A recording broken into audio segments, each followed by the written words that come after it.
Need a boost? Sometimes all it takes is tapping into your inner cool.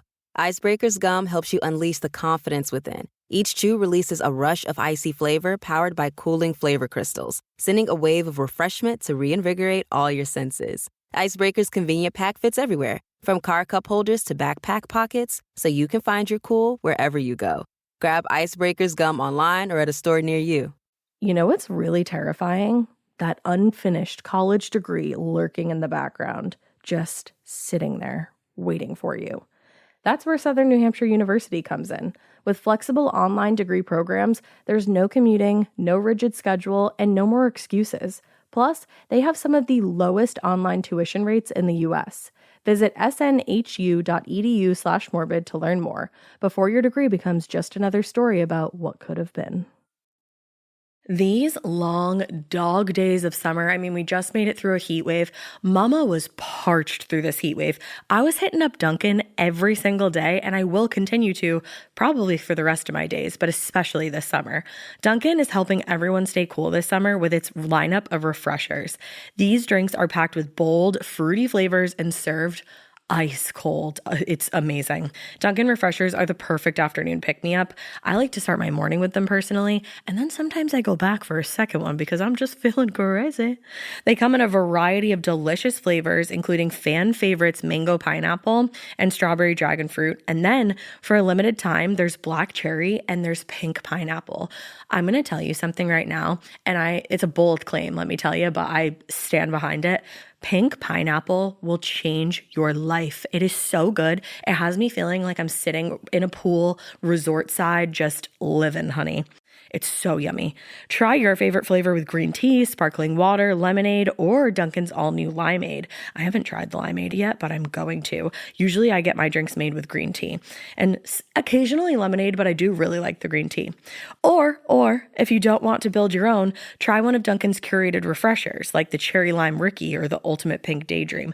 The Cherry Lime Ricky, scrumptious. I could drink like 3 of these a day. They're so freaking yummy. Head to Dunkin' today and find your favorite refresher. Dunkin' refreshers contain less than 1% fruit juice. Limited time offer. Hey, weirdos. I'm Ash. And I'm Alaina. And this is Morbid.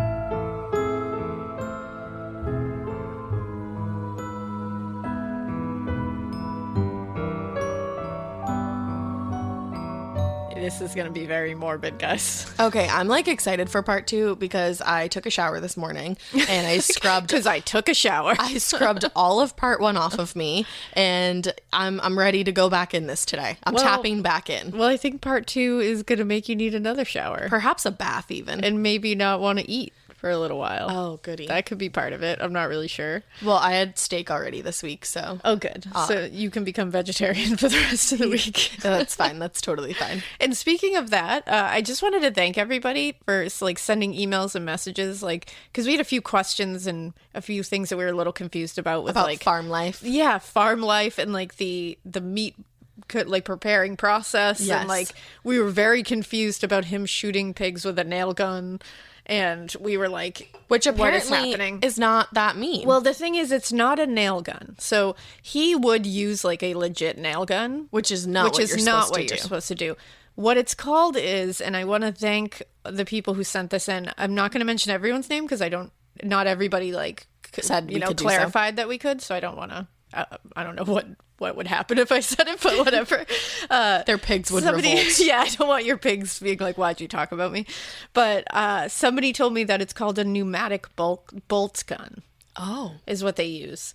That sounds like what my like Botox lady would use on me to like help my forehead out.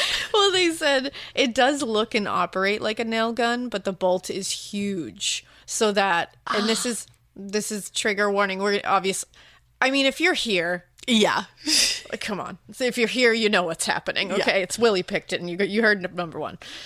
So it's a huge bolt gun, and it's used. It's so big so that it can penetrate the skull into the brain, and that is to like basically make the pig brain dead, almost like sedating the pig. Not sedating. No, literally causing brain damage. Okay, so that it just completely removes the ability to feel pain.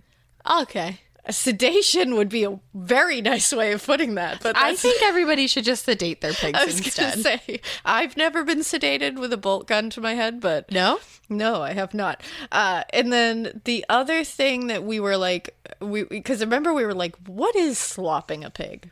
Okay, so from what I saw, people were saying, is it just feeding them? It is just feeding the pigs. So we were right. Why That don't it they was just say like, that, though? I don't know. Slopping the pigs feels better. No, it doesn't at all. It works. You would rather go say, I'm going to go slop the pigs than I'm going to go feed the pigs? Yes. If I'm going to do something on the farm with pigs, I'm going to slop them. Okay. I'm not going to feed them. I'll wash your overalls Why am I even tonight. on the farm if I'm just going to feed something? I'm going to slop it. Okay. That's what I'm going to do. I'm literally like full simple life version right now. I'm like, I mean, what?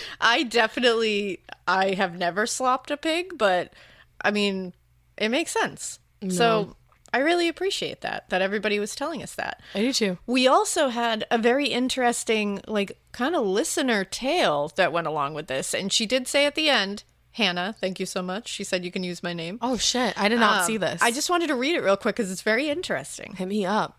So Hannah said, "Hello, I've been so excited to hear the Pickton case. Obviously not happy about it, but I grew up with it, so wanted to hear it covered. We get you." Yeah, of course. "It's super close to home. I'm from Pitt Meadows, which is one town over from Port Coquitlam," which, by the way, thank you so much, everybody telling me I said it right. That's like an ego boost. That's also fun to say, Coquitlam. And then she said, "You pronounced it correctly, and that gives me so much joy. I just felt the need to email because I used to work at a Starbucks a few minutes away from the farm. Oh, bitch. And Stinky Dave came into my cafe all the time." See, that's interesting. I do not picture Stinky Dave as a Starbucks guy. I don't either. I picture him as more of a honeydew fella. But look at him. He's Not that just there's setting- anything different about it, you know what I mean? I was going to say, what are you saying about honeydew fellas? I picture him just like scooping a mug of like mud out of the earth and just drinking it. That's what I picture him just like grinding up the coffee grinds and like thinking that you just like pour that into water throughout the day and just stir it up. I feel like if anyone's seen Return to Oz, what like the Gnome King drank out of a mug, I feel like that's what he drinks. It's basically just like earth. And no, I'm also very surprised he's not an instant coffee kind of guy. Yeah, I guess. Anyways. So Stinky Dave came into my coffee all the time. He's just as smelly as you think, and it reminds me of a pig pen because he literally showered dirt on the floor every time he came in, wherever he walked. So goddamn rude, and also horrible, disgusting, shitty person regardless, as you've mentioned. Yes. He would always walk up to the counter and said, "Hey woman, give me a coffee." Ew. Every single time. I'd be like, what kind? He made gross comments about me and my lady coworkers all the time and was always with a woman. She was sweet as pie, and I questioned her as a human on every level. Hold on. I eventually refused to serve him and made my coworkers do it. Sorry, y'all, she said. Here's the thing. I remember like waitressing when people like that would come in. Why don't people like that get banned from establishments? Well, because that's just my personal experience and wanted to share. Oh, I thought she did say that she didn't. But yeah, I don't know. I mean, you can't really ban someone for being a dick, I guess. Like I know. I wish you could. To, That's all you I mean. Can't. Well, at least she was able to be like, "I'm not serving," because that is true. You can say, "I'm not serving this person." Absolutely. But yeah, so Hannah said, "Looking forward for the rest of the parts, and I just had to write in now. Love the show and have listened to every episode." Thank you so much, Hannah. Hannah, if y'all read my name, if you all read this and talk about it, you can use my name. I appreciate that. Thanks, Hannah. But thank you so much, Hannah, for writing in. And thank you for everybody for writing this in. I felt like this was one of those cases that I was like, I got to jump in the email tonight. Oh, yeah. So last night I jumped in there because I was like, I know Check people are for going to any have connections. like, where are my farmers at? Where are my pig people at? Where are my Canadians at? Like everyone. I just heard you say that in RuPaul's voice. Where my farmers at? So instead of like, bring back my farmers. Bring back my farmers. That's what I felt. Bring back my pigs. And I was right. I went in there and I was boats. like, thank you so much to all the butchers and the farmers and the former farm kids and the Port Coquitlam people, Starbucks workers, all of you. You were great. Thank you. So I just had to say thank you so much. So when we left you last time, we had just seen quote unquote Emily, who's somebody else mentioned that this was the girl whose name is under a publication ban. Yeah. That ban was lifted, but I'm still not going to say her name because there was a reason. Yeah, you know, she probably still doesn't want that. Yeah, why, whatever. Yeah, why? Yeah, it doesn't. And I saw a lot of like news articles that still didn't mention her name, or like just mentioned that the publication ban was lifted, but still didn't say her name. Yeah, so it's just like a respect thing, I think. Let's just keep going with it.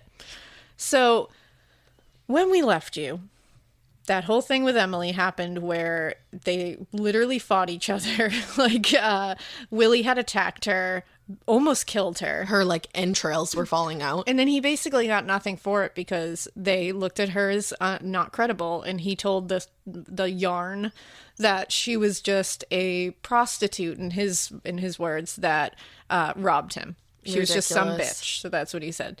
So this was in 1997.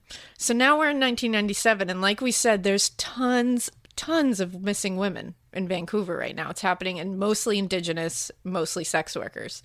And nothing is being done about it. Now, the next person to go missing here was a girl named Tanya Hulk. She was 23 years old. She was an Indigenous woman. These are all women, by the way. These are not all the women that went missing at that time. These are the women that Willie was charged with. Right. So those are the ones I'm going to mention here. Which, by the way, just while I'm getting into this, I mentioned in the first part that they do like a Valentine's Day march every year. I saw they still do it. They still do it, and they hang red dresses from like poles and stuff. So one of our listeners sent us a picture. I'm sorry, I don't remember who it was. It might be on Twitter. Let me see if I can grab it. Yeah, and they just told us that, like, look, they also hang red dresses in remembrance. And I was like, that is so, like, awesome. I know. I love that they do that. I love that they still do it, and the red dress idea is such a good idea. So I just wanted to update you guys on that, because that was another thing I was questioning. You guys are awesome. But the info that you guys bring to us. Yeah, like, that was just stuff that, like, it's cool to hear from people who are in that place. You Absolutely. know? First-hand experience. Yeah, so Tanya was 23 years old. She was an Indigenous woman. At the time of her disappearance, she was working as a sex worker. She had struggled for a long time with drugs and addiction, like most of these women, unfortunately. But she got pregnant at one point and decided she needed to get clean for the sake of her unborn child. Okay, great. Which, good for her. And she did. Good. She did good. So she was in recovery for a while. She was doing really well. She had joint custody with her, for her baby son with the father of the child. They weren't together anymore. And things were like looking up. Like, she was on the right path. Things were looking up. On October 29th, she had asked her ex to keep their son for 3 days instead of 2. Normally he kept him for 2. And she was like, can you just keep him 1 extra day? Because she said, I really want to go to this Halloween party. Oh. So he was like, sure. Yeah. Now, what we need to remember is that the Pickton farm is a raging party spot.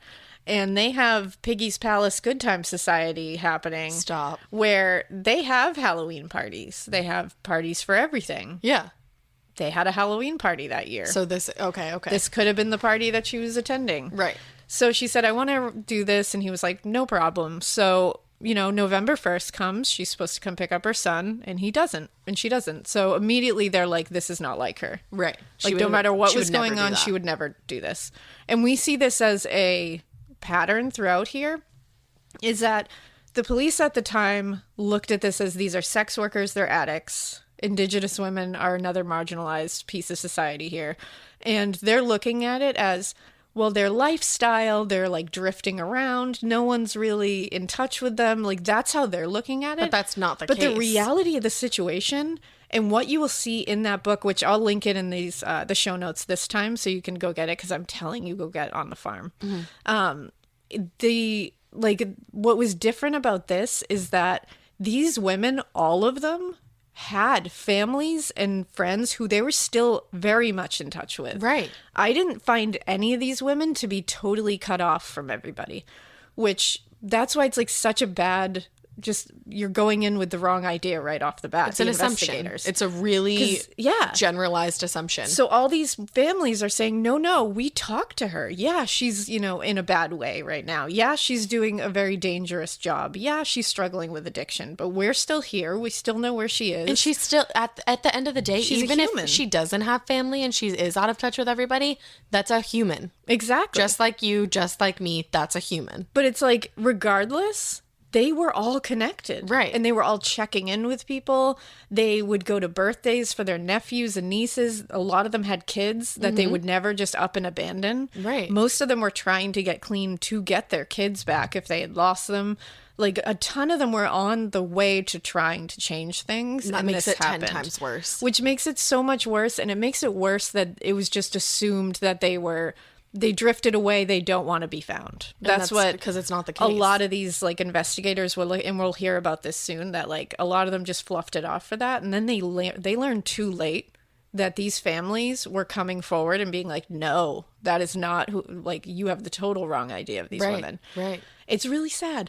So again, go read On the Farm by Stevie Cameron, because I'm giving a very quick overview of a few of these victims, like as much as I can, but I don't want to put too much because Stevie Cameron's a journalist and he did unbelievable research into their lives, talked to their families, and the amount of information about all these women in that book, you have to go read it. And he did so much work that I think you need to like See read it it from his book. point of view. Absolutely. Yeah, I don't want to take all of his research, but yeah, go find that because it's really good. So unfortunately, Tanya didn't show up on November 1st, and her mother, who she was very close to, called the police, and she said they responded, "Your daughter is just out having fun. Don't bother us. Don't waste our time." Are you kidding me? Yeah. She had to hound them to finally file a Don't waste missing my persons time. report. What? Yeah. Like, that's literally what your time is supposed to be spent doing. Because she was like, she went to a Halloween party and she was supposed to be back to pick up her son. And they're like, oh, she's just out partying. And they were like, no, like that, she had set something up like with the father of her child. It wasn't like she just like dropped her kid off with someone random and was out partying. for Right. And days. like, it's the morning, the party's over. Like, And they're like, she probably just like is continuing the party and right. doesn't give a But shit about her it's son. just bullshit. It's like, no. The next one that went missing in 1997 was Andrea Faye Borehaven. She was 25. No one could tell exactly when she went missing. Like, there's a couple of those that, like, you know, you think it was in 1 month, but, like, technically it could have been a little later just because they were a little hard to keep track of. She was also she was homeless completely at the time. Like, she wasn't even staying in, like, motels or anything, which most of these women were. She was in a really bad way. And, like, people said she was, like, really, like, manic at this time. And, like, Just really they were having a worried hard about time. her. But they believe it was sometime in March of 1997 was the last time people saw her. In August 1997, Helen Hallmark disappeared. She was 32 years old. She was working as a sex worker. She fell into a bad way, but was apparently a pretty great person who was just trying to make ends meet. Like, she was just trying to...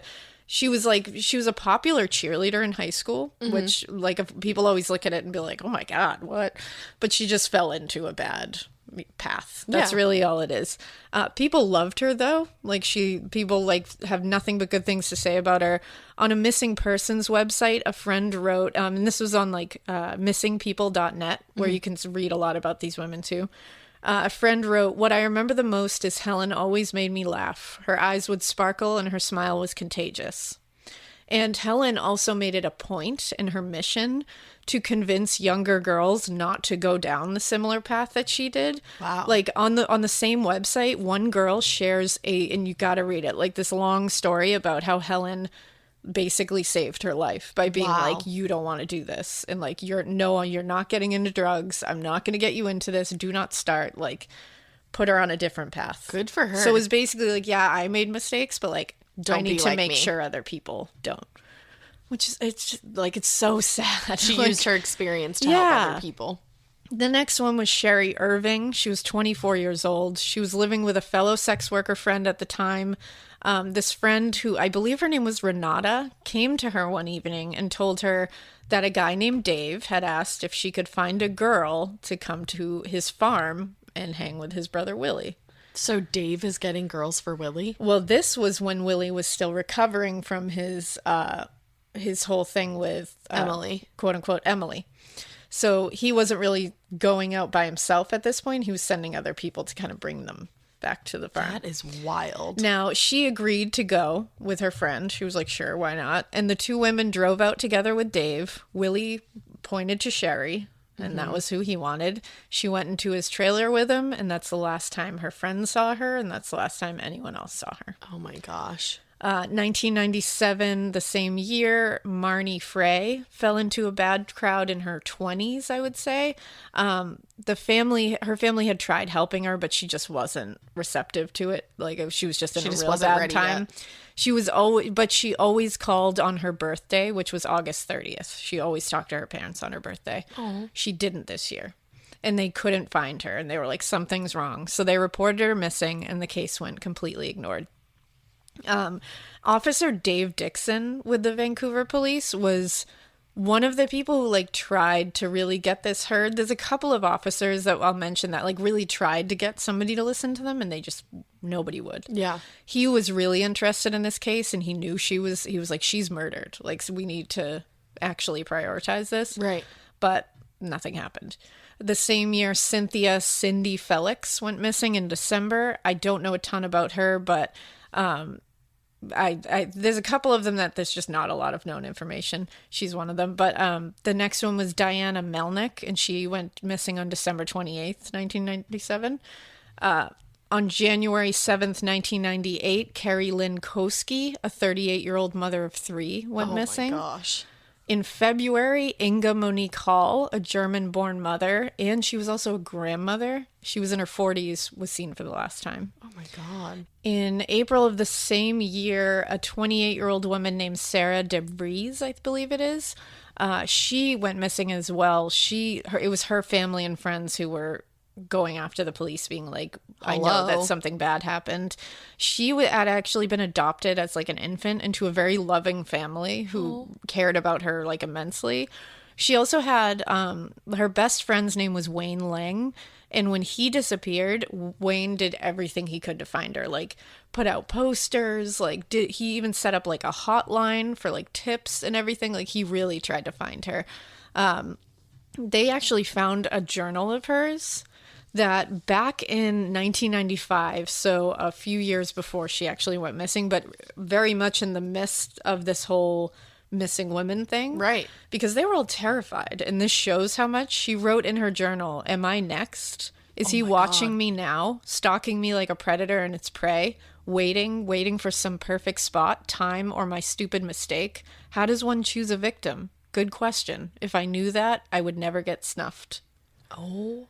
Wow. And then she became one of the victims. That is so scary to me. Yeah. Talk about like foreshadowing. And she was like a beautiful writer. She wrote like poems in her journal and stuff. She was like really talented. Oh, wow. And just by that one little snippet, you can see she just has like a way of speaking with words. That's really well.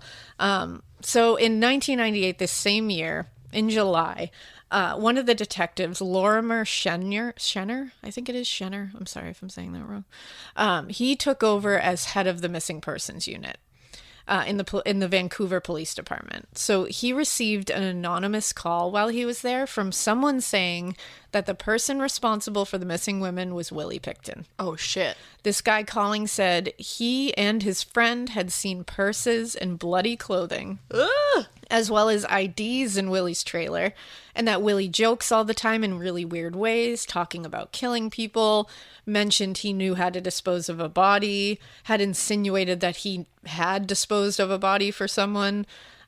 He also said that he had a giant industrial-sized meat grinder that everyone was really freaked out about, like, because just him around a meat grinder is a little scary. You. Just meat grinders in general are pretty terrifying. Yeah, they really are. He looked into him, and the detective looked into Willie and was like, this dude seems like a good fit for this, actually, because he saw that whole thing that happened with Emily. Right. And he's like, oh, wait a second. Yeah. He's like, why aren't we looking into this much? So he tried to convince police that all the police officers, that the Vancouver police and the Royal Canadian Mounted Police should team up on this, because jurisdiction stuff was making it hard. And they were like, if you guys team up, we can get way more done. Like, he's like, there is a serial killer out there. Yeah. They were like, nope.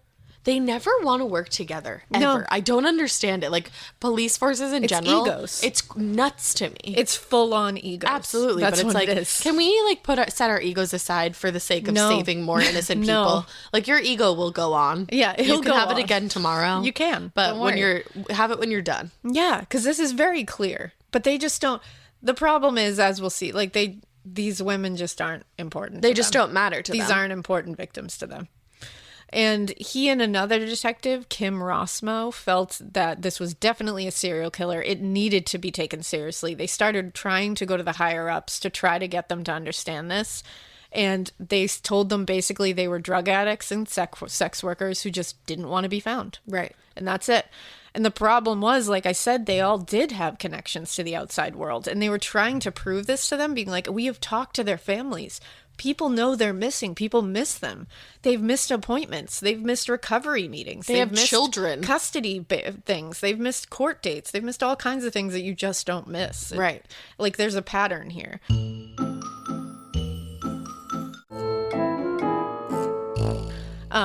And so the guy on the phone had also told him this, that had mentioned his friend was also the one that kind of told him most of this information. And they said, you know, who is this friend? And he said, Lisa Yeltsin. Oh, shit. Yes. If you remember Lisa from the first episode, she was the one. Your home should show off who you are. Now is the time to boldly write the newest chapter in your home story. And your main character? It's Ashley. Ashley has styles that balance timeless appeal and modern trends to bring your personal look home. Yes, these are well-crafted and affordable pieces with eye-catching design, but they're also built to stand up to real life.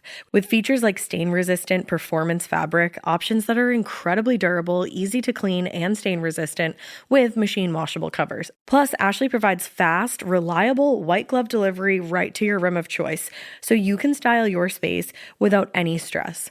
Ashley was nice enough to send us a bunch of new pieces for my pod lab at my house, and when I tell you they deliver it to your room of choice, unfortunately they did have to deliver to the attic, but they could not have been nicer about it.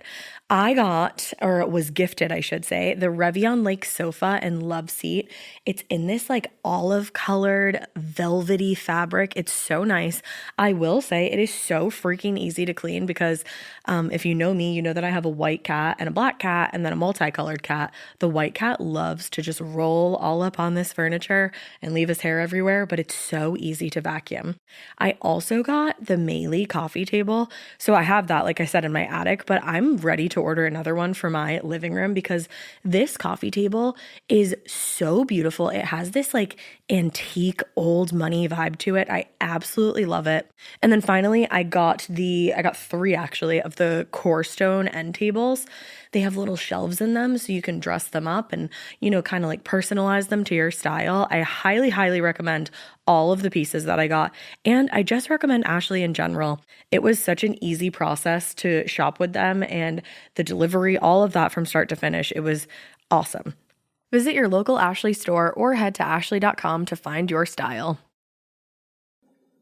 Getting paid twice a month doesn't mean money is scarce. It just feels that way. That feeling makes you do weird stuff, like putting things on a card you didn't need to. Earnin removes that feeling.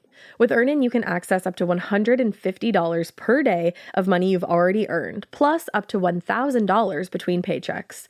Standard transfers take 1 to 2 business days with no mandatory fees, and expedited transfers start at $3.99 and cap at $5.99.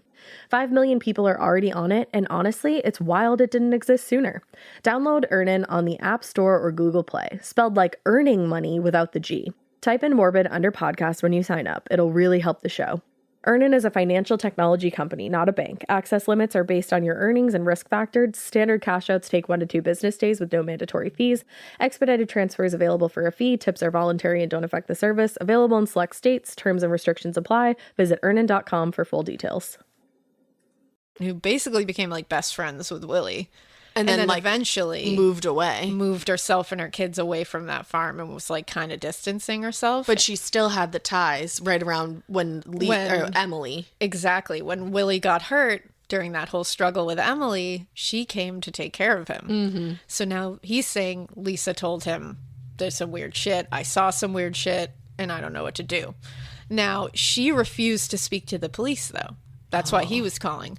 So Officer Shenher proposed the idea of getting an undercover officer to basically try to get her to tell him stuff. Yeah.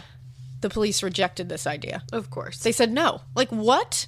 Why would you reject that idea? Why wouldn't you just want to know what she knows? That's like a really good idea. Why wouldn't you just try it? Instead, they were like, oh, we'll put surveillance on Willie. So he was like, okay. They did it for 3 days. And then they were like, he didn't do anything. In those 3 days? Wow, okay. He didn't do anything. You ever heard of a cooling off period?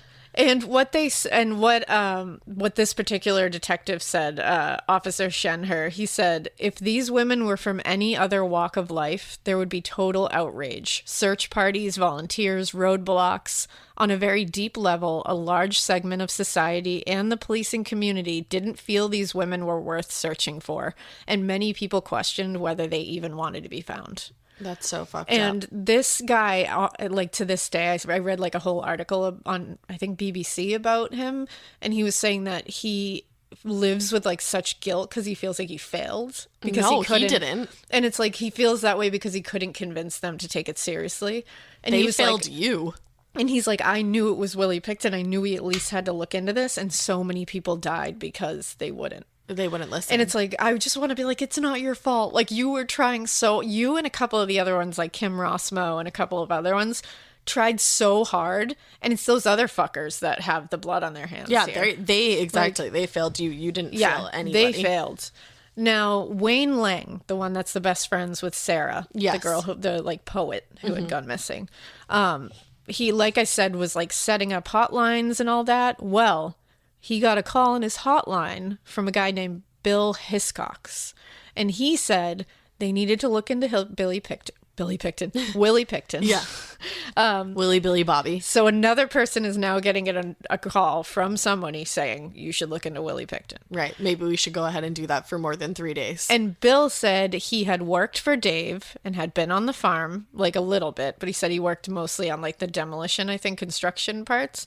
So he's like, I've only been on the farm a couple times, but he had seen Willie and his nastiness. And apparently one of his friends, Lisa Yelds, who was the one who clearly called this other line, she said she would clean up and find tons of women's clothing that appeared to be stained with blood, and had also found IDs and purses. So now the same exact thing is being said to this guy.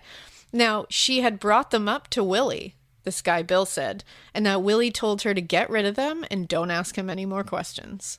Yikes. So Bill said, now, I think obviously that other line was an anonymous person. I'm assuming that was also Bill because it's the exact same story. Right. And also he said that he had tried to contact police about this when he called Wayne, but he said, no one's listening to me. So I think he called that other line and they were like, we can't do anything. Right. So he was like, I'm just going to try this. Maybe even try to get like a PD on it. Yeah, like he's just trying something. Right. Just anybody. So he's like, just get the information out there. Like someone talk to him. Right. So what she had said, I guess, was to Bill. She had said, Billy, you wouldn't believe the IDs and shit out in that trailer. There's women's clothes out there. There's purses. You know what that guy's doing? It's like really weird. And that was recorded. He had recorded a conversation with her. Like, I'm a little bit upset with Lisa though, because I was upset with her too. You know what's going on. It's not weird. And again, she didn't want to talk to police, so Bill felt like he had to do it in her place. Because he said, I have a conscience. I can't just sit on this. And here's the thing, like, I understand, of course, she was probably terrified, but like... Well, then that's the thing. It seems to me like her reason that she said was that she hates police. So she wasn't. But it's like... But, like, that's not really, like, acting on your hatred of police. That's acting on your hatred of your fellow human being. Because... You're not helping police. You're helping these women. Right. Like, you have to think of it on a deeper level. You have to set that aside. I know surface-wise you think it seems like you're helping police, but, like... You're not. Let's think about the victims here. You just gotta... But, you know, a lot of these people didn't talk to police because, one, they're terrified of the Pickton brothers and all the criminals and, like, Hell's Angels and shit that they were all surrounded by. Right. Or they were trying to get money out of Willie. And so they were holding shit back so they could use it on him. Yikes. So it's like a whole mess. It's a convoluted mess. So many shitty people gathered together on one farm. So she did get interviewed finally by police. They got her in to talk to them. And she said, none of it's true. I didn't say any of that. See, fuck that. And later, they did ask, like, when all this shit went down, they later asked her, like, why, what do you mean none of that happened? And she said, quote, the reason I didn't say much to the cops is, for one, I hate cops. And two, I didn't see anything. You give a cop an inch and they take a mile. They turn around, they take the story, twist it in 10 ways to Sunday and blow it up. So then you're sitting in a pile of shit, which you didn't even say in the first fucking place, and they're twisting it in your face. Okay. Okay, honey, it sounds to me when you say that like you got shit to hide. Yeah. That's what it makes it sound like. That's so it's exactly like, you're what not it sounds making like. yourself sound good here. You hate cops? Okay. But that's like, what? Okay. That's like, you could have just ended it there. I don't want Right. to talk to cops. Like that's, people would just be like, all right, fine. Like that doesn't help these victims, but like, whatever. Right. But when you're sitting there being like, they're just going to twist everything I say, I'm like, what would you have said? Right.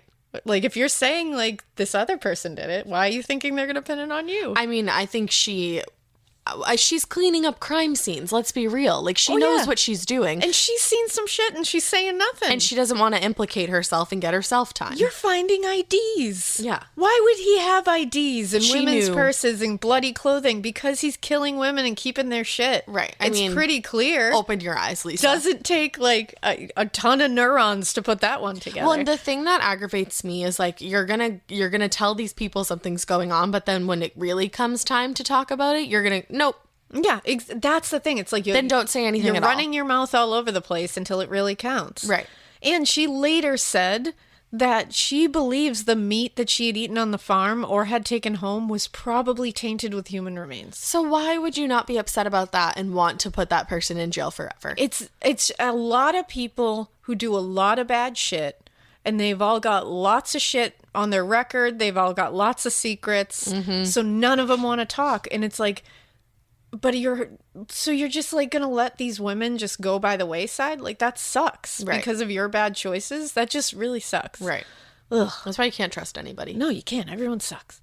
So, again, friends of the farm are starting to suspect Willie. Like, it's starting to become a thing where people are like, some weird shit's happening here. And then Scott Chubbs, our old friend Scott Chubbs. Chubb. He had been working on the farm for years at this point. He knew them for a long time. He was much closer to Dave than he was Willie. Right. But he said he started kind of like putting some shit together the more and more he was seeing.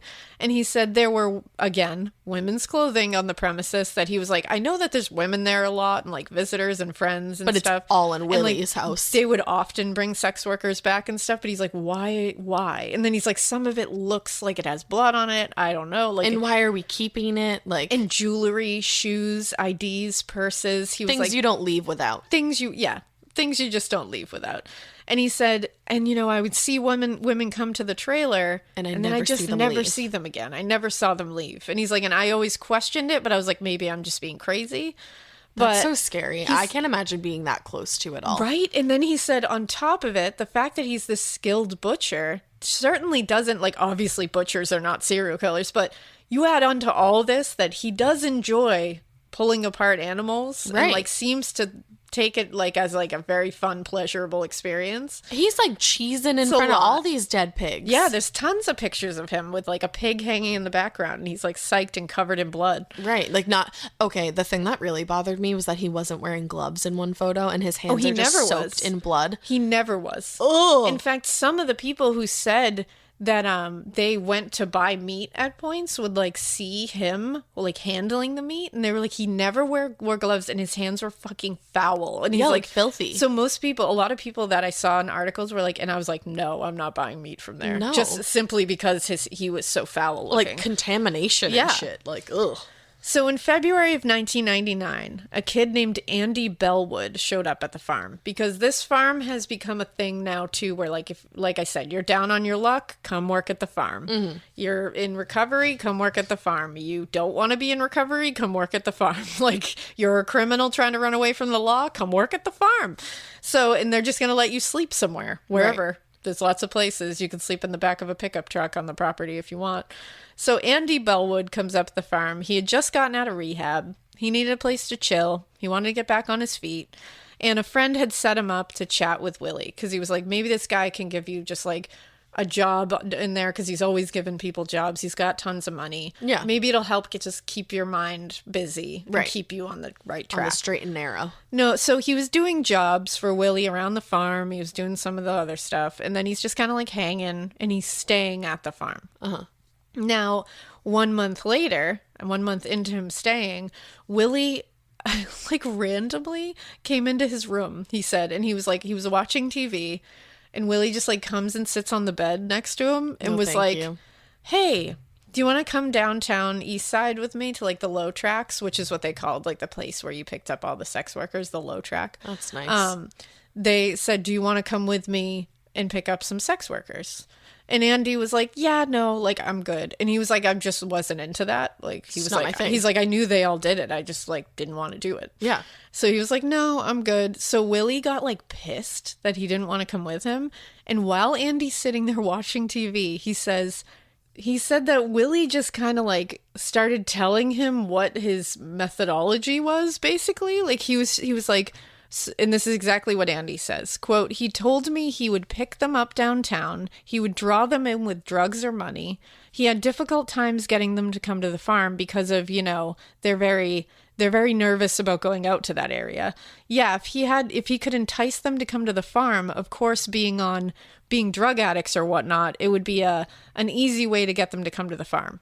So that's what Andy said, that like Willie was very much harping on the idea of like, I like girls that are drug addicts so that I can ply them with drugs. Right. Which is very, you know, the antithesis of what he was saying to the woman that he almost tried to, the one that he basically accused of stealing His wallet. and then he like flung the buttons off her shirt and then just drove her back downtown like nothing happened. Right. He told her, I like to help girls get clean. But and that's if not they the and if they case. relapse, then they don't deserve to live. So to me, this is saying like no women deserve to live. Right. Like nothing. He hates all women. That's just what it is. I wonder if he would like get one girl to come back to the place and like do whatever, and like he said like he was trying to help her get clean, and then he would like find her again and then kill her. Do you think that was something that he was doing, or do you think he's just a bullshitter? I think he's just a bullshitter. Yeah. I don't think he doesn't want to help anybody get clean. No. The first thing he does when he picks him up is offer drugs. Right. The first thing he does is say, I have drugs at my house. Right, so it's just a good excuse. It's just for a him. ploy. Yeah. Because he had just scared the shit out of this girl, and for one reason or another, he didn't want to kill her. So he just brought her. We see that happen all the time where it's just Yeah. like, how did that person get away? But it's just whether or not he snapped in the moment or whatever. It's Or not even shocking. snapped, because he's just like so already and I snapped. think he was just trying to like, I don't even know, like just make himself look better to this woman for a minute. Like, oh, see, I didn't mean to like accuse you of that and like try and like rip the buttons off your shirt. Like I'm a good guy. He like Dr. Jekyll and like Mr. Hyde. Yeah. So the next thing that Andy said, and this is pretty like graphic, so just so you know, because he's telling what Willie told him. Yeah.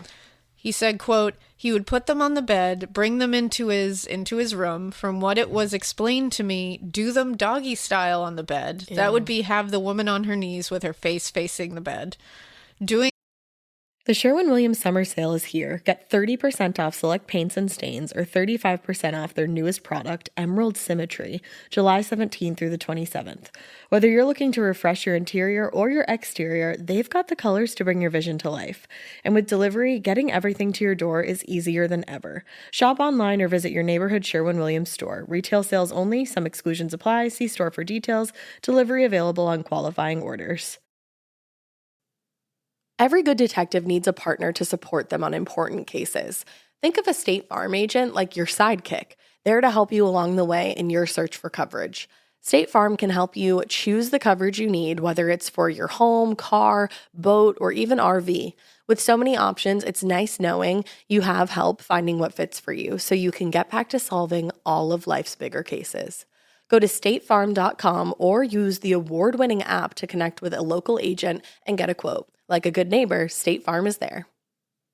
you know, he would grab their hands and bring one back slowly, bring the other back, handcuff them, and strangle them. Oh my God. That's what he told Andy he did.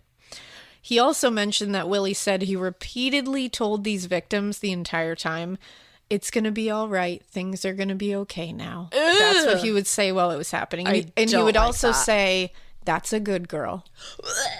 Like you would say to an animal. Yep. You would say that to an animal Yep. to try to keep them docile. Isn't that what you say to an animal? Like, I don't know. like that's what I say to like Bailey when I'm trying to calm her down. I'm like, that's a good girl. Like, Yeah. you're okay. Everything's ew. going to be okay. And that's what you would do with an animal you're trying to keep docile. I feel like he looks at this entire experience as like, I have to like anesthetize this animal because that's how he looks at women. I gotta go.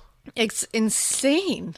That just freaked me out. That like that's a good girl. No, I don't like that at all. Yeah, and he said I also think that yes, that's part of it with like keeping an animal docile. I also think that it's a very huge scare factor when you're like for sure saying like it's like when you're doing something terrifying but like using a calm voice. Yeah, for sure. Yeah, because I don't think he had any business trying to keep anyone like calm. I think he just wants them to like shut the fuck up. Yeah. So he's like, I'm just gonna do this. I think he just wants to be a giant creeper. Then Willie jumped on the bed beside Andy. And he grabbed a leather belt and a wire and handcuffs that he had like lying around and acted out in front of him. No. What he would do. He pretended to basically feel up a woman, like gently, like act like he was like getting busy. And then he pretended to attach handcuffs to her wrist, and then he mimed strangling her with the leather belt. And he's doing this because he's mad at this kid? Like, what the fuck? This kid said, no, I don't want to go get sex workers with you. This is what Willie does, though. He overshares, and then he immediately regrets it. Right. It's like he has that kind of personality where he's like, you want to hear something? Like, he tells a lot of people, like a little kid. I know how to kill people. I've killed people. All you have to do is this. And then later he's like, what? I didn't say that.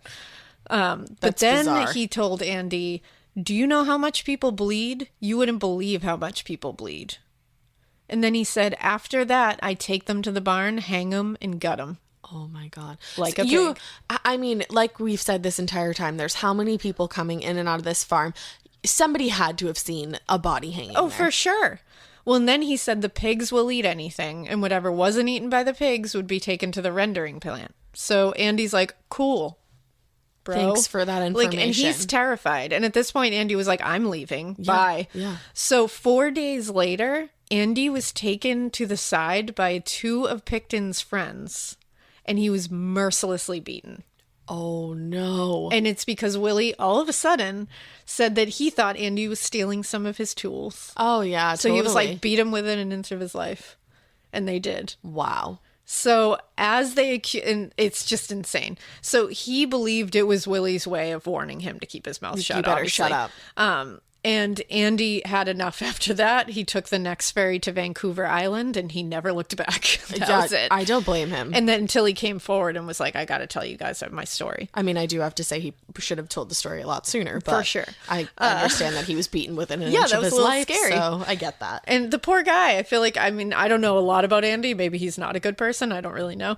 But it seemed like he was trying to get it together. I don't think that's the best way to get it together. But like he was at least trying to do something. It seems like the farm is probably the worst place you could possibly go if you're trying to get it together, but I understand not having anywhere to go. He also doesn't seem like he was really intending on being involved in that kind of shit. Absolutely. Like, he was like, I just want to do my shit and watch my TV and go to sleep. Keep my head down.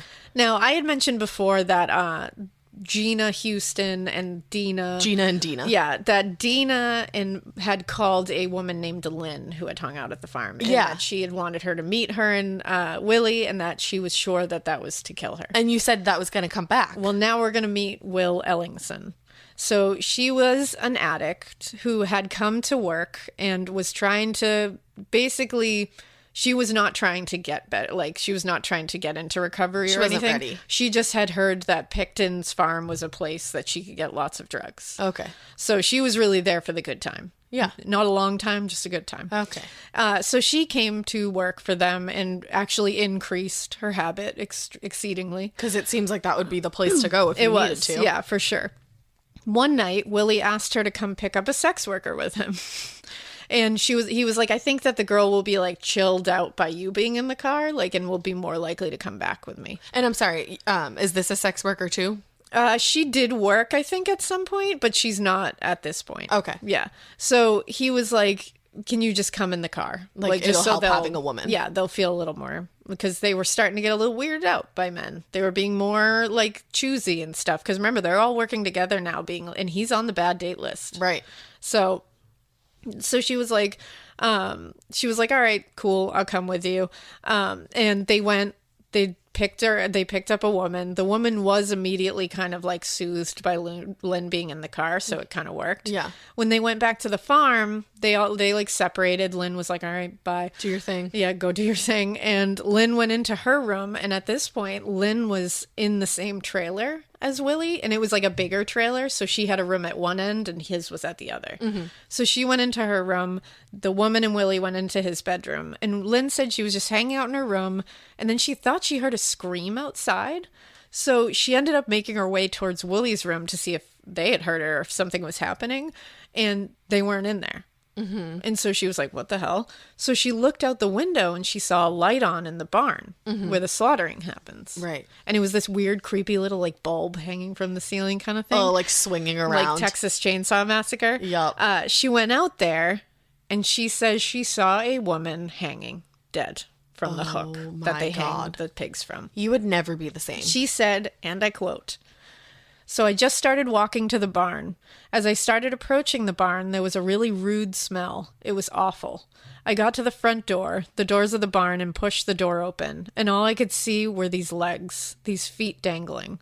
So I was standing there. I just kind of froze, and I yelled, 'Willie?' And he came from behind the door, and he grabbed me by my arm, and I had to go in. Now he walked to the table. It was a really shiny table. I remember it just being like bright. There was a light. It wasn't the light that was on wasn't the normal light. It was a light in the back of the barn, kind of just the way it was angled. And he made me stand at the end of the table. I remember feeling really not well. I was going to be sick, I thought. I had nothing in my stomach. I was just dry heaving. The odor was awful. I kept seeing those legs. I didn't move my eyes around. I was just in shock. And at my eye level, all I could see was those legs, toes, and red nail polish on them. They were colored. I had seen hair on the table, and I didn't know what else was on the table, but it wasn't pretty." Oh, my. And then she said, "He was cutting something. There was blood everywhere. I just remember staring at her feet. She was hanging the same way they hung the pigs. There was a chain right there. That's where she was, where he does his pigs." And then he told her that if she ever said anything about what she saw, that she would be hanging right next to her in the same position. Oh my God. So she kept quiet until much later. She also mentioned that when she was telling this story, she had said something like, "I didn't know that fat was yellow."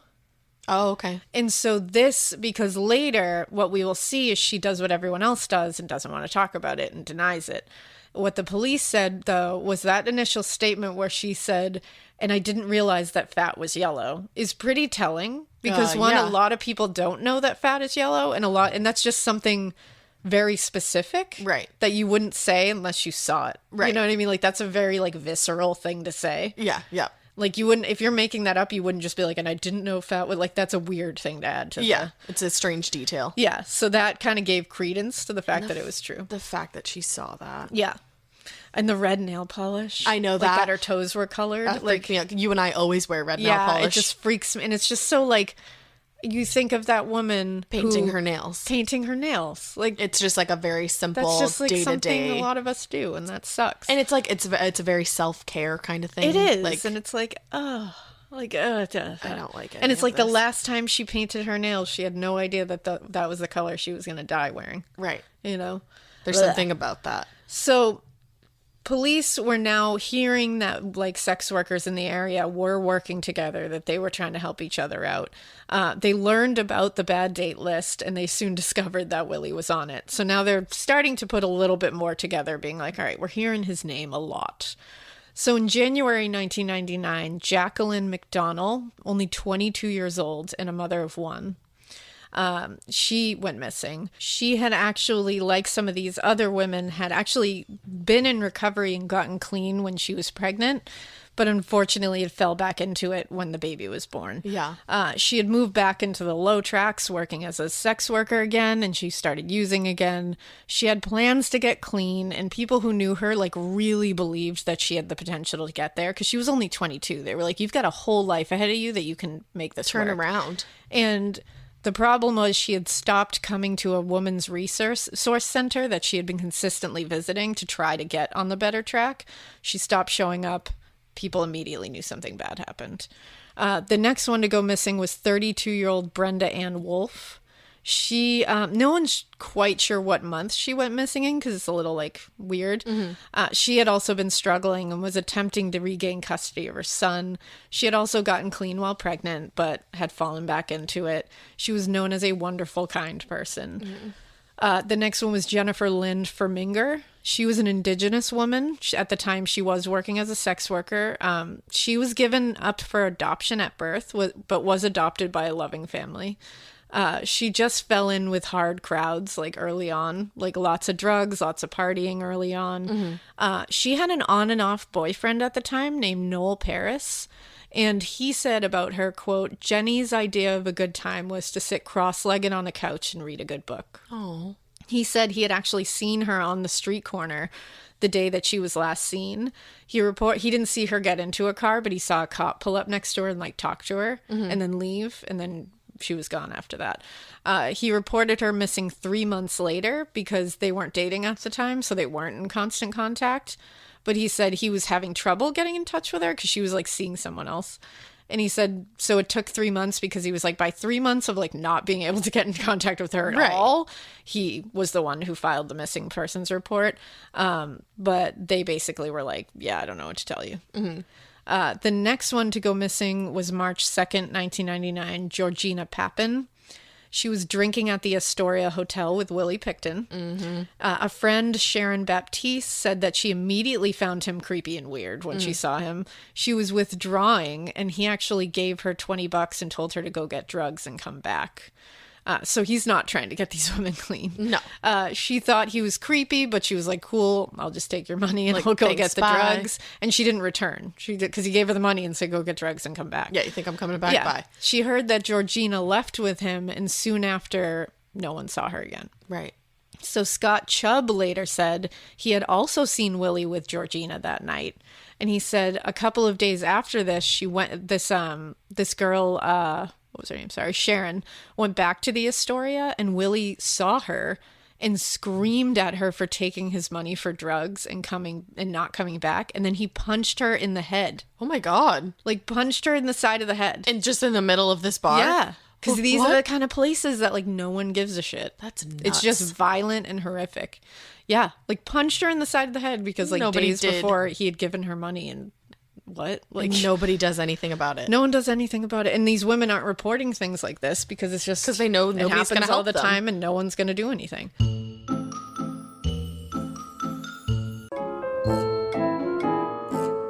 So in July of the same year, these missing women were actually featured on America's Most Wanted. And Lynn, the Lynn we just talked about, her ex-husband, Ross Caldwell, who was also hanging around the farm all the time. And he was also one of the guys who beat the shit out of Andy. Oh, Yeah. awesome. He told police about Lynn seeing the butchering. Okay, let's have some real talk, just one-on-one for a second. I know you know this feeling. You start your period and the only pad that you have available is uncomfortable. It's like crunchy and weird. We can literally start our car from our phones, but we're still settling for crunchy, uncomfortable pads. Girl, listen, when you're looking for softness and protection, Kotex has you covered. They are changing the game with a completely redesigned lineup of pads and liners that are designed around what women actually want, like Kotex Bamboo. Kotex Bamboo has a 100% bamboo-derived viscose top layer that provides ultra-soft protection, which means you don't have to worry about feeling itchy or uncomfortable. It's like the worst feeling ever. It's gentle on the skin and it's made without fragrance too. Check out Kotex.com for more details on the new and exciting launch of Kotex Bamboo, available in regular, heavy, overnight, and daily liners. Every flow covered. Now available at retailers nationwide. Chilling crime cases are mysterious, but finding coverage shouldn't be. With the State Farm Personal Price Plan, you have options and can personalize your plan to help create an affordable price so you can get back to cracking all of life's bigger cases. Talk to a State Farm agent today to learn how you can choose to bundle and save with the Personal Price Plan. Like a good neighbor, State Farm is there. Head to statefarm.com to get a quote. Prices are based on rating plans that vary by state. Coverage options are selected by the customer. Availability, amount of discounts and savings, and eligibility vary by state. He like went to police and told them after seeing this on the TV. These are like the seediest characters. Yeah. But he also said that he was high at the time when he told them, so they didn't believe him, but they figured they would talk to Lynn herself.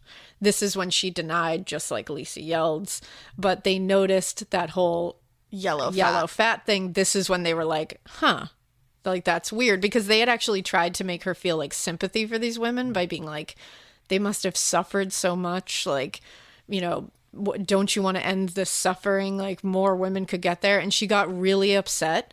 And she was like, no, I've never seen a dead body. I've never seen a dead body. And then she's also like, probably trying to put it out of her head. And they were like, then why do you know that fat is yellow? Right. And she was like, I don't, like wouldn't say it. But they were like, she knows, like 100%. Now, she in particular was doing the refusing, because Lisa was doing the denying because she didn't like the cops. And I think she just didn't want to get involved. And she also was really close to Willie. And she's cleaning up crime scenes. She doesn't want to be implicated. She's too into it, I think. She's too far into it. She's been there for decades at this point.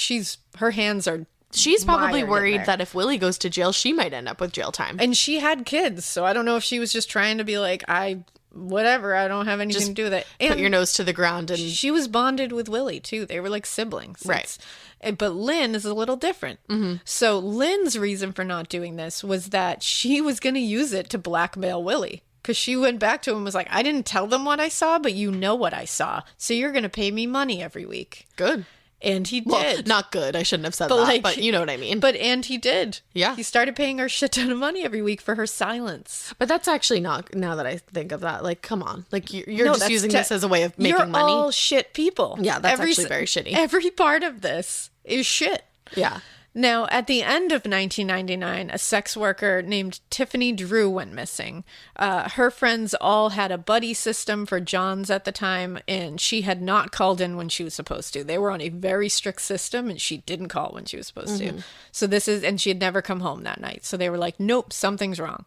Her family and friends begged police to take notice, but they basically told her the same thing: lifestyle, high risk, couldn't do anything. This is when an internal audit was done on the Vancouver Police Department. And it was actually, I think that the audit was done like years before, but it was never really like opened up and given to the public. And it was by the Vancouver Sun. And the internal audit basically looked into the missing persons department and found that it was an absolute disaster. Clearly. But they were saying that that's new guy, the guy who we were talking about before, was actually trying to get it working again. Okay. But the guy who was working there before was just one officer working this whole department. And then there was just like one civilian, like, you know, office informant assistant. Or whatever. No, just an office assistant, just like doing clerical shit. And they said that there was no record keeping done, no follow-ups were ever done on these cases. They said there was no like evidence connecting. They weren't keeping any records, so they weren't able to keep this chain to say that there was a serial killer at large because they weren't keeping any of the records. That's ridiculous. It's like none of it was working. It's insane. So December 1999, Wendy Crawford went missing. She was living in a mobile home in a trailer park, and she had 2 kids who she was raising like the best she could with the little money she could. So she used sex work as kind of like a side hustle to kind of like supplement her income. And the day she went missing, a 14-year-old neighbor saw her for the last time and wrote on that missing persons website, quote, I remember the last day that anyone saw Wendy alive. I was on my porch getting my dog's leash and blah, blah, blah. From my porch, I saw Wendy get into the truck with an ugly-looking man. Definitely Willie Pickton. There he is. About 2 weeks after the date, nurses had been coming to Wendy's trailer as she needed medication. After so many unanswered attempts, the police were called. I walked down to talk to the police because she said her mom had told her you should go talk to them, like, be a good person. And she said, when I began talking to the officer, all I got out was, I saw Wendy about a week ago get into. And I was rudely cut off with, you're just a kid, you don't even know what you're talking about. So they don't even give a fuck? No. Wow. And she said, to this day, I hurt so badly to think that maybe if I had just stood up and said what I knew, maybe we wouldn't be reading her name under the headlines. But you tried to. So many people feel so guilty, but it's not on you. It's on these police department. Who did nothing. So thus far, the investigation, I think I said it in the first episode that they were calling it Project Amelia. I'm also like, what operation? And I know. Well, now that they're starting to like try to get into like, because they've hired that new person to run the department, and he was like really going at it. They're calling the project Even-Handed now, because now that they're getting Willie's name coming up all the time, they're starting to try to take it seriously, I guess. As seriously as they can possibly do it. Woof. So more things coming out about Willie. Scott Chubb basically says that they were working on the farm one day. Because remember, he's now paying Lynn to keep her silent. Right. That's going to start getting old. Mm-hmm. And we know how Willie handles like people he doesn't want around. Yeah, he kills them. Exactly.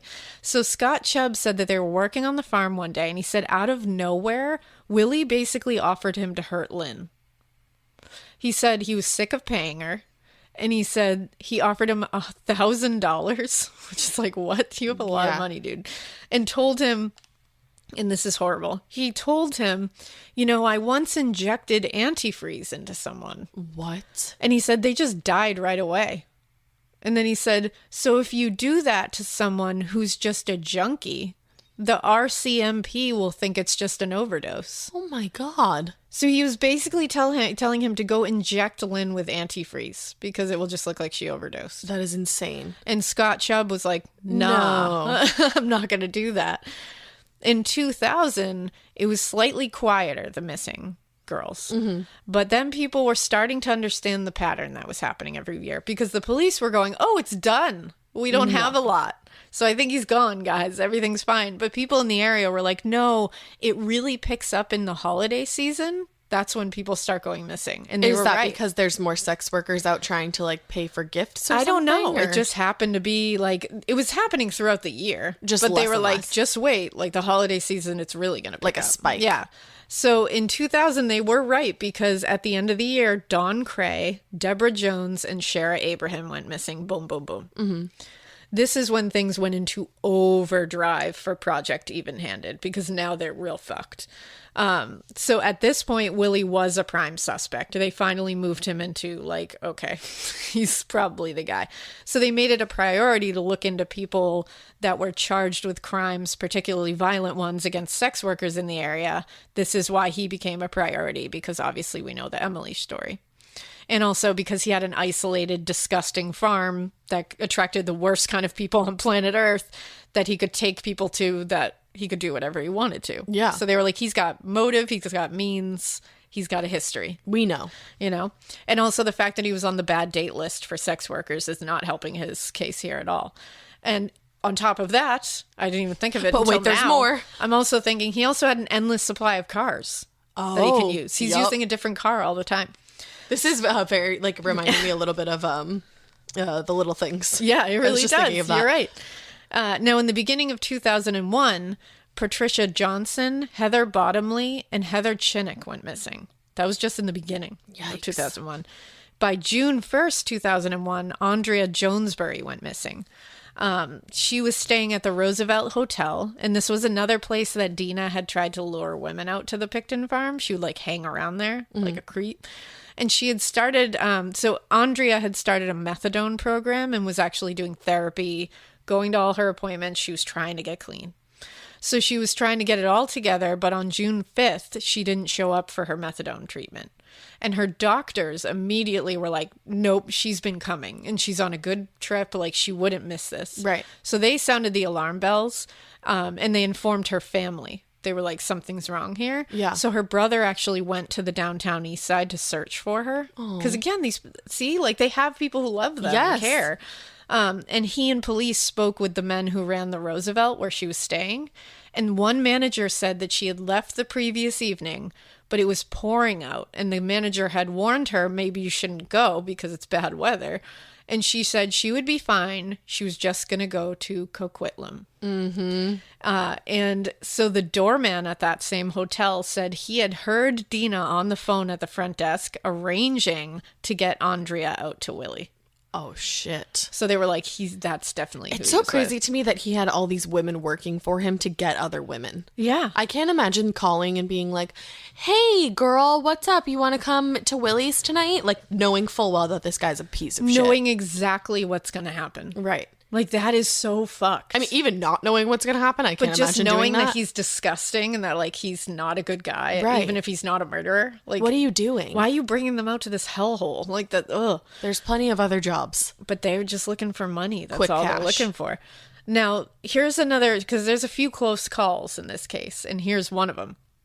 In August 2001, a woman named Katrina Murphy she was 35 years old. She had been visiting her husband in Kent prison. One of the other wives that went with her, that was going to visit her husband as well, drove her halfway home after the meeting with the husbands. And she was like, I'll just hitchhike the way home for the evening, because that was just like a thing. Yeah. So Willie came by and picked her up. And she said as soon as she jumped into the van, she gagged at the smell. She said immediately it hit you like a brick wall. Yeah. She said it was like rotting meat and dirty clothing. Because that's exactly what it was. Because imagine his clothes too, like all the like splatter and like they're just crusted, like just oh my God. They chatted a bit, but she was very scared, and she said like he was very creepy. Like immediately she just didn't get a good vibe. She mentioned that her husband was in Kent, and he basically was like, so he wouldn't miss you if you didn't go home tonight. Oh, That's okay. literally what he said. And she insisted, he calls me every night. We talk every night. So yes, he would miss me if I didn't go home. And then she was like, actually, a lot of people would miss me. I have a lot of people who care about me and would wonder where I was tonight. Yeah. Like made sure to be like, haha. By the way. Yeah, just so you know. She then noticed that there were no handles on the inside doors. He had removed them. Fuck that. Fuck that so hard. There was only a handle on his door. Okay, Ted Bundy, what the Yes. fuck? So he sped right past where she had asked him to drop her off. Oh, fuck. So she's panicking. And she's like yelling, being like, drop me the fuck off. What are you doing? And she's literally digging in her purse at this point, trying to find something to like hit him Stab with him or with? do something. He drove into an industrial park and she grabbed a pencil from her purse and stabbed him in the side of the neck with it. Wow. And then dove over, when he came to a stop, she dove over his lap, opened his door, and just face first launched herself out of the car. Wow. And is the car still moving at this No, point? he had stopped the car, but she dove out into, and it was like a van, so it was high up, and she dove face first into gravel, and she apparently like sliced herself up on the gravel, but she had no idea. It was really bad, and she didn't even realize. She ran across the street to a gas station, and a 17-year-old kid was pumping gas and was like, can I help you? Like, he helped her until like, and then cops arrived, took the report, and then were like, okay, bye. And just left her there. What the fuck? Didn't They even like just get left her her away there. to go home or anything? Nope. And she's standing there bleeding. And she's like, what? They just left. They were like, yeah, we'll see what we can do. Wow. It was an old man at the gas station that was like, I can drive you home. And at this point, she's probably like, no thanks. And she was like, sure. Oh my God, imagine. But, yeah. Now you got to get in the car with somebody else you don't know. Yeah. Like, Because the police aren't helping you. They're just like, thanks for the report. You should put a Band-Aid all yeah, over like everything. you should use some Neosporin on that. Like, it'll get infected. She should have gone to the hospital. I know. So the same year, Serena Abbotsway, 29, was last seen, the same month, August 2001.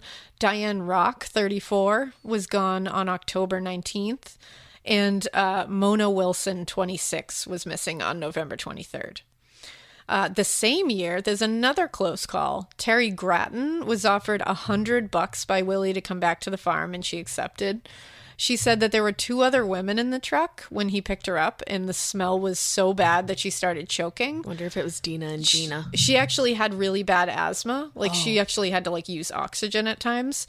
The smell was so bad that when she started having an asthma attack in the car. Oh my God. And so she screamed to be let out because she was like, I'm literally going to die in your car. He pulled over, but before she could get out of the car, he punched her in the face. Why? And then pushed her out of the car. What the fuck? Yep.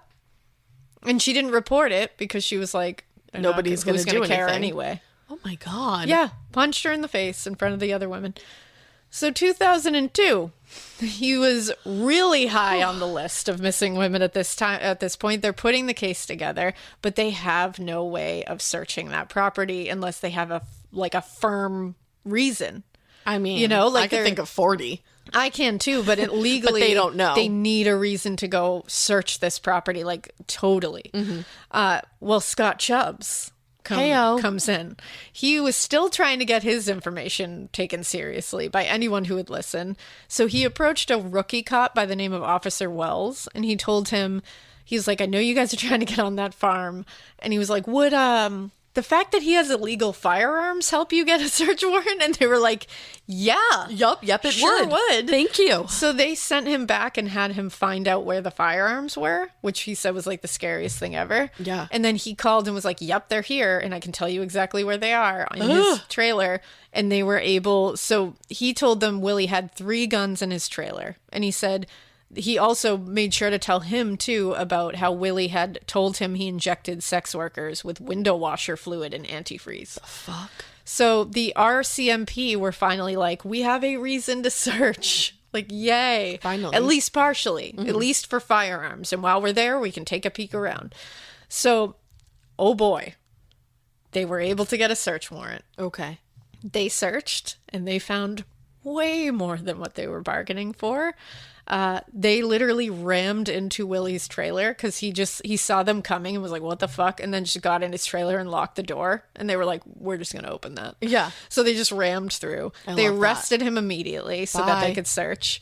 It was filthy, as everyone had said. They said it was worse. They probably needed like hazmat suits. There was dirt and mud and garbage literally everywhere, inside and outside. Feces of various animals and who knows what else was smeared on almost everything, including the ceiling. Bugs were everywhere, and the smell was so bad that it made investigators gag.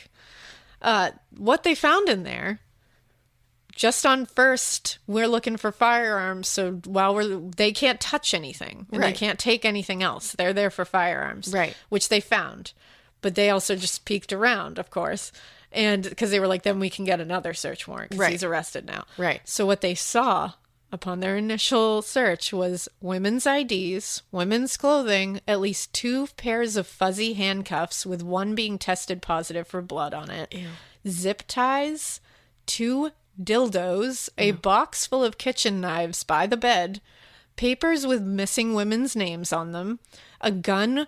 This is like a lot. A gun with a dildo stretched over the barrel. Do you want to guess what he would do with that? Shoot them in the vagina. Oh, either that or rape them with a gun. Oh my god. Either way, horrific. Ew. Horrific. Like, the fact that was in that trailer, what the fuck? That is, I've never even heard of that. There was ever also happening. a glass jar with a ton of women's, like, hair ties and barrettes and stuff in it. Ew. That he was, like, collecting. Ugh. And the biggest thing that let them get the next search warrant was an asthma inhaler with Serena Abbotsway's name on it. Oh my god. This gave the police the grounds to get a complete search for the property. Why was it the asthma inhaler, not the IDs? Well, because I think it's like an ID. I'm not really positive, like, why, because I don't know if they were all like the kind of IDs that you can really use for that kind of thing. Like, they could have been different kinds of IDs. I know there were some like birth certificates and like other kind of papers. They weren't necessarily all like driver's licenses or anything like that. Yeah. But I know that the Serena Abbotsway's thing was the thing that really got them, like, this is the smoking gun that let them at least get the search warrant to go back on the property. Oh, okay. And that's where we're going to leave it for part 2. Are you serious? You didn't even tell us that we were coming to a close.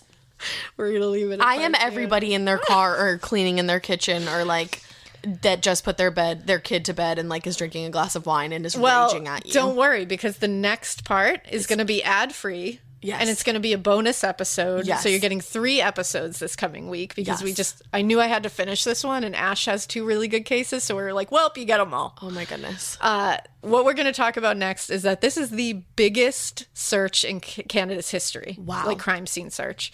They had to go like bit by bit in this place. Do they end up finding bodies on the farm? They do. Okay. But not how you think. So part 3 is going to be that. And we're going to be talking about Willie in jail. We'll talk about all that. Oh, okie dokie. So we have just found all the things we need. I can't believe you're We're ending just there, waiting you for biatch.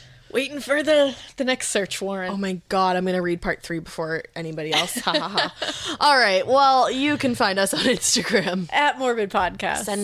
Send us a Twitter. Send us a Twitter. Is that what you do? At a Morbid Podcast. Send us a Twitter. Send us a Gmail. morbidpodcast@gmail.com. Hope you keep listening. I don't know what that was, but and we hope you keep it weird. Not so weird that you just randomly go British in the middle of nothing. Okay, bye. You can keep it that weird. That's fine. Yeah, totally. I mean, definitely just if that's the weird you're going to keep it, go ahead. Keep it more that weird. Yeah. Than this weird. That level. Bye. Wowie. Kazowie.